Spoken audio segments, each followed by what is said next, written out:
ఏలుగురు Anthareddy, son of Rangareddy, Rangareddygudem. మేము కాంగ్రెస్లోనే మొదటి నుంచి ఉన్నాం, కాంగ్రెస్లోనే కొనసాగుతున్నాం.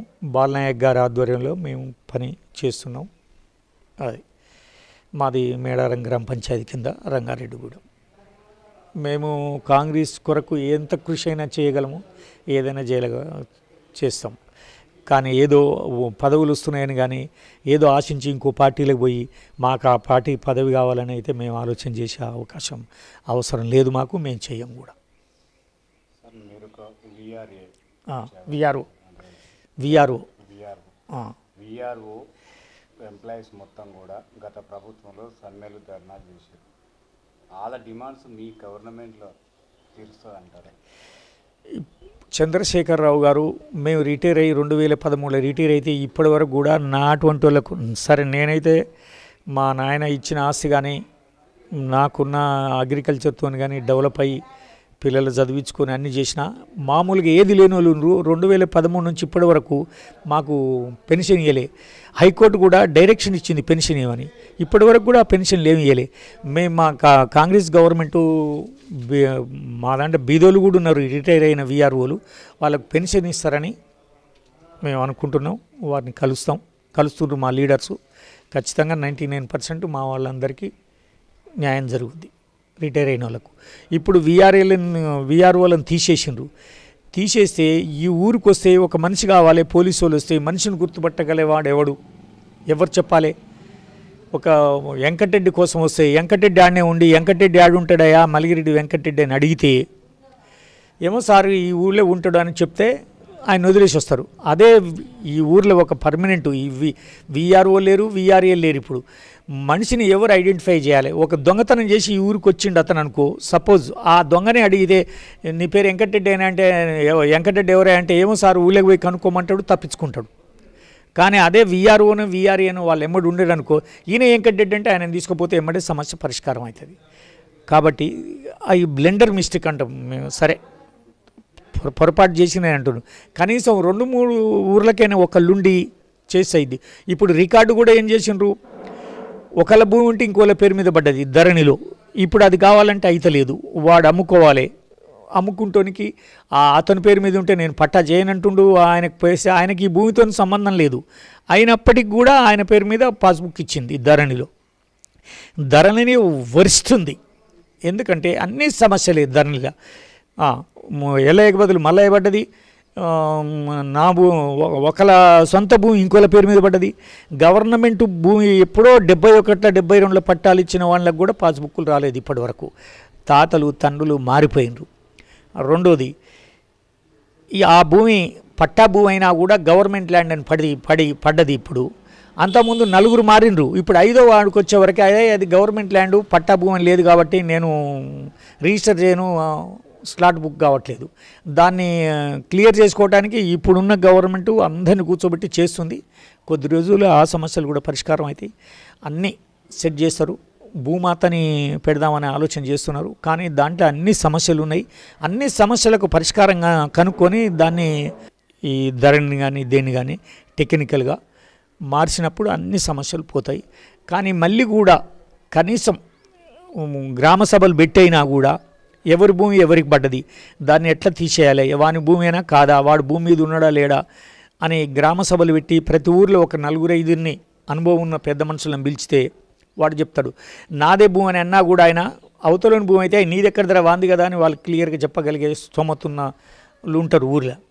కాబట్టి గ్రామ సభలు పెట్టి ఈ రెవెన్యూ రికార్డును పరిష్కరిస్తే తప్ప ఈ సమస్యలు ఎన్ని రోజులు ఉన్నాయి ఇట్లే నడుస్తూనే ఉంటాయి.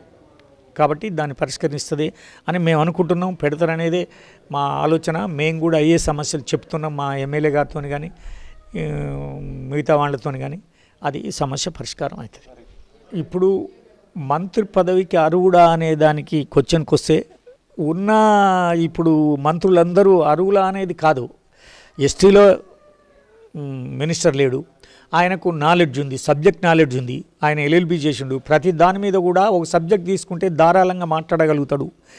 ఎవరొచ్చినా ఇంటర్వ్యూ టైం ఇచ్చి మాట్లాడగల మనస్తత్వం కలవాడు. అతనికి ఇస్తే మంచిగా ఉంటుంది అనేది అందరి అభిప్రాయం, నాది కాదు, మా నల్లగొండ జిల్లాలో కూడా అందరి అభిప్రాయం. కాకపోతే ఏంటంటే ఇక్కడ 3 మినిస్ట్రీలు అవుతాయి అనేది ఒకటి, రాజగోపాల్ రెడ్డికి ఇస్తారో అనేది ఒక వాయిస్ వస్తుంది. రాజగోపాల్ రెడ్డికి ఇస్తే ఈ బాలనాయక్ గారికి ఇయ్యరు. కానీ బాలనాయక్ గారికి ఇస్తేనే వీకర్ సెక్షన్ కానీ అందరికి కానీ అనుకూలంగా ఉంటుందని నా అభిప్రాయం. సార్, దేవరకొండ మొత్తం కూడా ఎస్టీ. బాలనాయక్ గారు ఇక్కడ ఉన్న ఎస్టీలకు ఎట్లాంటి సేవలు అందించబోతున్నారు? ఏ ఎస్టీ రాని అతని సమస్యను అడిగి తెలుసుకొని ఆ సమస్య ఎలా పరిష్కారం అయిద్దని, ఆ అధికారి ఎవరు పరిష్కారం చేయాలనే దాని మీద ఆయన కనీసం హైదరాబాద్లో ఆయన ఉన్నా కూడా ఈడికొచ్చి వారానికి 2 రోజులు 3 రోజులు ఉండి అన్ని సమస్యలు రాత్రి 10 కానీ 12 కానీ మాట్లాడి పరిష్కరిస్తుండు. ఎంతమంది ఎస్టీలు వచ్చినాయి ఇప్పుడు కాదు పొమ్మనే మనస్తత్వం కాదు. 1 by 1 అందరినీ పిలిచి అందరి సమస్యలు పరిష్కారం అయిన తర్వాత చెప్పిన తర్వాతనే ఆయన భోంచేసి అయినా పండుకొని పొద్దున్నే మళ్ళీ 6 గంటలకే అందరు పోతుండ్రు చేస్తుండ్రు. అందరి సమస్యలను ఎస్టీలు అనేది కాదు, ఎస్టీ లేదు, ఓసీ లేదు, బీసీ లేదు, ఎవరు పోయినా వాళ్ళ సమస్యల గురించి మాట్లాడి పరిష్కారానికి 100% ప్రయత్నం చేస్తుండ్రు. ఇప్పుడు సర్పంచ్ ఎన్నికల పదవులు అయిపోయినాయి, స్పెషల్ ఆఫీసర్లు పెట్టించారు. గ్రామాలు అభివృద్ధి చెందట్లేవని చెప్పేసి ప్రజలు అంటున్నారు. స్పెషల్ ఆఫీసర్లు అందుబాటులో ఉండలేదని చెప్పేసి దీనిపైన మీ అభిప్రాయం? అదైతే వాస్తవం. స్పెషల్ ఆఫీసర్లు అయితే అందుబాటులో ఉండలేరు. కానీ ఇప్పుడు ఏముందని వాళ్ళు డెవలప్ చేసేది? స్పెషల్ ఆఫీసర్ ఏం డెవలప్ చేయడానికి ఏం లేదు. రెండోది ఏంటంటే ఇప్పుడున్న వర్కర్స్కు, గ్రామ పంచాయతీ వర్కర్స్కే జీతాలు సరిగా రావట్లేదు, డీజిల్కి డబ్బులు లేవు, పాత సర్పంచుల బిల్లులు పేమెంట్ కాలేదు. ఇవన్నీ వస్తే రేపు ఏమైనా ఫర్దర్ అయినప్పుడు ఆఫీసర్లు చేస్తారా మళ్ళీ సర్పంచులు వస్తారా అనేది ఆ తర్వాత అది వేరే ఆలోచన. కానీ ఫండ్స్ లేవు, వాళ్ళు చేసేది ఏముంది? ఆఫీసర్లు అంటే ప్రాపర్లా ఉండలేరు, ఉండి చేయగలిగేది కూడా ఏం లేదు కదా. వాళ్ళు చేసేది ఏముంది? ఇప్పుడు ఏం వర్కులు లేవు, ఏమైనా ఆ క్లీనింగ్ చేయించుడు అంతవరకే తప్ప మిగతా పనులు ఏం చేయడానికి ఏం లేవు కదా. ఉంటే చేస్తారు, ఏదన్నా ఉన్న రికార్డు ప్రకారంగా చేస్తారు, వాళ్ళ పరిధులు ఉన్న పనులు చేస్తారు. వాళ్ళు ఏదైనా లోకల్ క్యాండిడేట్ కానీ అవి కానీ ఇవి కానీ సంతకాలు పెట్టాలంటే వస్తుండ్రు, పెడుతుండ్రు, పోతుండ్రు, ఆఫీసుకు పోతున్నారు. ఇప్పుడు మొత్తం ఉమ్మడి నల్గొండ జిల్లా మొత్తం కూడా రెడ్డిలే పరిపాలిస్తున్నారని చెప్పేసి ప్రజల వాదన. ఇంకా కూడా రెడ్డిలకు ఊరడం చేస్తున్నారనుకోవచ్చా? ఇప్పుడు ఆ మాట అంటే ప్రతిపక్షం నవ్వుతుంది జనాలంతా. అంతకుముందు మినిస్టర్లు వాళ్ళ చుట్టూన్నోళ్ళే ఎల్మాసే, ఆఫీసర్ ఎల్మాసే, అన్ని ఎల్మాలను పెట్టి చేసిండు. ఆయన ఎన్ని చేసినా అది తప్పులు జరిగినాయి. ఇప్పుడు రెడ్డీస్ అంటే ఒక నాలెడ్జ్ ఉండి సమాధానం చెప్పగల స్తోమత కూడా ఉండాలి. రెడ్డి అనేది కాదు, ఇక్కడ ఉన్నారు ఎమ్మెల్యేలు 10 మంది పోతే ఒక సమస్య గురించి మాట్లాడి కానీ, ఒక కలెక్టర్ గారితో మాట్లాడి కానీ సమస్య పరిష్కరించి పనిచేయగల స్తోమత ఉన్న వాళ్ళకి మినిస్టర్ ఇవ్వాలి. రెడ్డియా, బీసీనా, ఎస్టీనా అనేది కాదు కదా. అక్కడ వాళ్ళు తిరిగి చేయగల స్తోమత ఉన్న వానికి మాత్రమే మినిస్టర్ ఇవ్వాలి. రెడ్లు అంటే మొదటి నుంచి ఇవాళ రెడ్లు అనేది ఇవాళగా వచ్చింది అయితే కాదు కదా. ఉమ్మడి ఆంధ్రప్రదేశ్ ఉన్నప్పుడు కూడా రెడ్లు ఉన్నారు. రాయలసీమ వాళ్ళే మొత్తం రాజ్యం వెళ్ళిన రెడ్లే అయ్యాలే ఏంది? అది కాదా? రామారావు వచ్చిన తర్వాత ఏదో కొంత మార్పు వచ్చింది తప్ప అంతకుముందు ఎప్పుడు రెడ్లే ఉన్నారు కదా. అయ్యాలు ఎవరు మాట్లాడలేదే. కాబట్టి రెడ్లుగా, బీసీలా, ఎస్టీలా, ఓసీలా అనేది కాదు, అతను పని చేయగలుగుతాడా లేదా అని చేయగలిగే సమర్థునికి ఇవ్వాలి తప్ప మంత్రి పదవి కానీ ఏది కానీ ఈ అసమర్థతునికి ఇస్తే ఏం ప్రయోజనం? మీ మండలంలో ఎన్ని సర్పంచులు గెలుచుకోబోతున్నారు?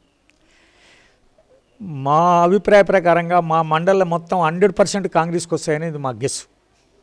ఏం చెప్పాలనుకుంటున్నారు ఓటర్లకు? ఓటర్లక ఈ ఉన్న సమస్యలు ఇదివరకు ఏం డెవలప్ చేయలేదు, ఇప్పుడు డెవలప్ చేస్తాం మేము అని చెప్తాం మేము. ఎందుకంటే ఇప్పుడు ఉన్న పరిస్థితులలో చేసుకుంటూ ఈ 6 గ్యారంటీలలో చేసుకుంటూ వస్తూనే ఉన్నాం.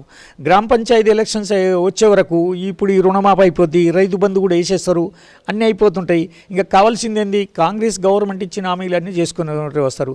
ఆ తర్వాత ఇందిరమ్మ ఇండ్లు, అవి కూడా లేని వాళ్ళకు జెన్యూన్గా లేని వానికి ఇల్లు ఖచ్చితంగా ఇవ్వాల్సిందే. అంతకుముందు ఏముంది? ఇప్పుడు డబల్ బెడ్రూమ్ అన్నాడు, అదన్నాడు, ఇదన్నాడు, మేకని అడగట్టేయాలి, అల్లుడు ఆడమండుకోవాలన్నాడు. ఎంతమందికి ఇచ్చిండు?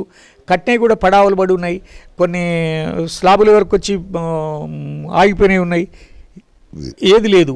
కొంతమందికి బిల్లులు ఇయ్యక ఆ కాంట్రాక్టర్లు ఆ కట్టిన ఇండ్లు కూడా గవర్నమెంట్కి హ్యాండ్ ఓవర్ చేయలేదు. అన్ని సమస్యలే ఉన్నాయి.